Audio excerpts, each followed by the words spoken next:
రోజు ప్రతి పేదవాడిని కడుపు నింపాలి, ప్రతి పేదవాడి ఆకలి తీర్చాలి అని ఈ పథకాన్ని కొనసాగిస్తున్నాం.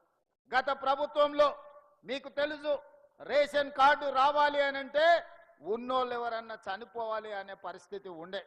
కానీ మన ప్రభుత్వం వచ్చిన తర్వాత ప్రజా పాలనలో లక్షలాది రేషన్ కార్డులు పేదవాళ్ళకు అందించి ఆ రేషన్ కార్డులు ఇచ్చిన ప్రతి వాళ్లకు సన్న బియ్యం పేదవాళ్లకు తీసుకొచ్చి ఇచ్చి పేదవాడి కడుపు నింపే ప్రయత్నం మన ప్రభుత్వం చేస్తున్నది. ఈ వేదిక మీద నుంచి పెద్దలు ఉత్తమ్ కుమార్ రెడ్డి గారికి నేను సూచన చేస్తున్నా, ఇంకా ఎవరైనా తెలంగాణ రాష్ట్ర నలుమూలలో రేషన్ కార్డు రాని వాళ్ళు ఎవరున్నా ప్రతి పేదవాడికి రేషన్ కార్డు ఇవ్వండి.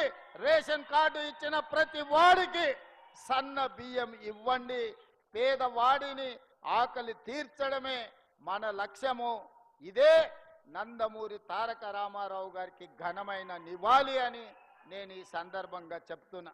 అదేవిధంగా మిత్రులారా, ఈ తెలంగాణ రాష్ట్రంలో నందమూరి తారక రామారావు గారికి అభిమానులు ఉన్నారు, నారా చంద్రబాబు నాయుడు గారికి సహచరులు అనుచరులు ఉన్నారు.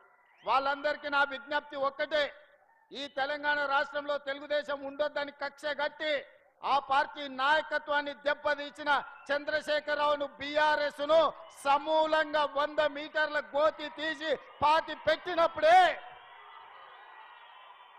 బీఆర్ఎస్ వాళ్ళు గద్దెలు దిగాలి, ఊర్లలో బీఆర్ఎస్ దిమ్మలు కూలాలి. అప్పుడే నందమూరి తారక రామారావు గారికి నిజమైన నివాళులు అర్పించిన వాళ్ళం అవుతాము. ఆ విధంగా మనము ముందుకు వెళ్లాల్సిన అవసరం ఉన్నది. బీఆర్ఎస్ ను బొందబెట్టాల్సిన బాధ్యత మన అందరి మీద ఉన్నది మిత్రులారా.